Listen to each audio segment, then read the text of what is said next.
జ్ఞానం కావాలని కోరుకుంటున్నావా? Wait minute ప్రోగ్రామ్ను వీక్షించడానికి ఆన్లైన్కి వచ్చినటువంటి మీకు ప్రభు పేరట శుభములు కలుగును గాక.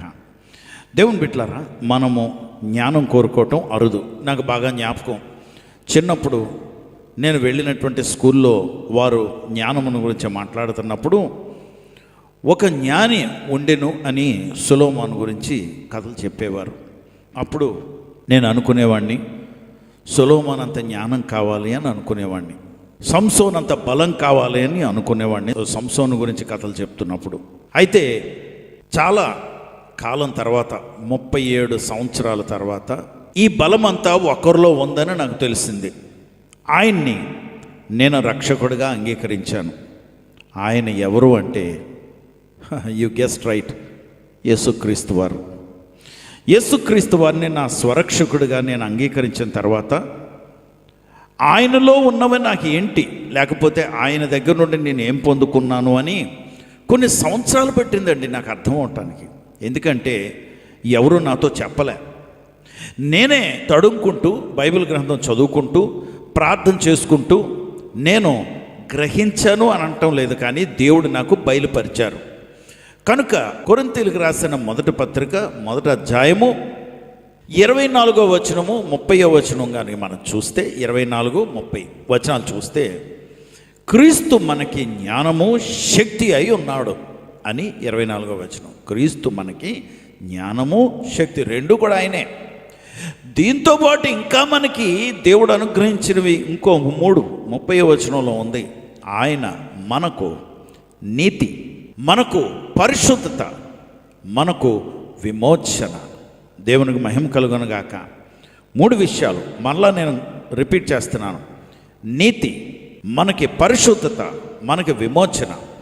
విమోచనము అంటే మనము ఏ బంధకాలలో మనం చిక్కుకున్న అందులోంచి విడుదల పొందటం, విమోచింపబడ్డామని.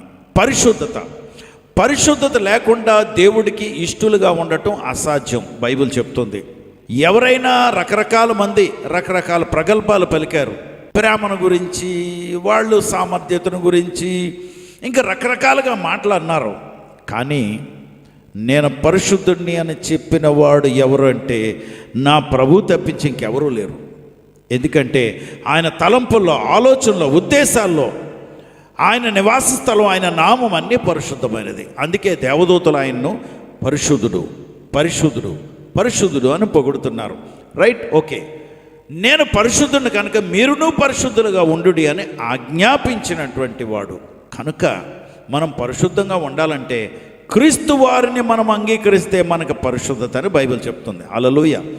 3వది నీతి. నీతిగా బ్రతకాలంటే, అంటే దేవుని దృష్టికి నీతిమంతుడిగా అవ్వాలంటే ఆయన్ని అంగీకరిస్తే చాలు, మనం నీతిమంతులమే. హల్లెలూయా. ఇంకా మొట్టమొదటి చెప్పాను, జ్ఞానము. మనము జీవించటానికి, మనము అర్థం చేసుకోవటానికి, జీవితం అంటే అర్థం ఏంటి, లేకపోతే జీవిత గమ్యం ఏంటి, ఇవన్నీ అర్థం అవ్వాలంటే దేవుని జ్ఞానం కావాలా. దేవుని జ్ఞానం మనకి క్రీస్తులో దొరుకుతుంది. ఆఖరుగా ద పవర్ ఆఫ్ గాడ్, దేవుని శక్తి. అసాధారణమైనటువంటి దేవుని శక్తికి నీవు పొందుకునే స్థితిలో యేసుక్రీస్తు వారిని బట్టి వచ్చి ఉన్నావు. దేవుని బిడ్డ, నువ్వు వచ్చి ఉన్నావని నీ గురించి చెప్తున్నాను, కానీ నేను పొందుకున్నానని నేను చెప్తున్నాను. ఎందుకంటే నేను క్రీస్తులో ఉన్నాను కనుక. What about you? నువ్వు క్రీస్తులో ఉన్నావా? ఉన్న వ్యక్తివైతే you have to agree and you have to realise. అంటే నువ్వు అంగీకరించాలి. నీవు ఒప్పుకోవలసినటువంటి విషయం ఏంటంటే ఆ శక్తిని నువ్వు పొందుకున్నావు.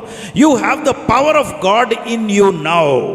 దేవుని శక్తికి అసాధ్యమైనది ఏదీ లేదు. దేవుని శక్తి అధిగమించలేనిది ఏమీ లేదు. అంత శక్తి నీలో ఉంది. Will you explode as a power today? ఒక శక్తివంతుడిగా నీవు విస్ఫుటముగా నువ్వు ప్రేలుదువుగాక. పరిశుద్ధుడా ప్రభా, నీకు వందనాలు, స్తోత్రాలు.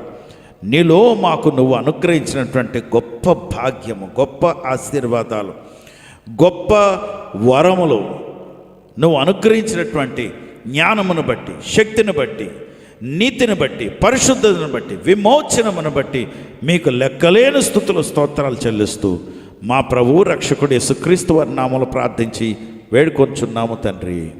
ఆమేన్.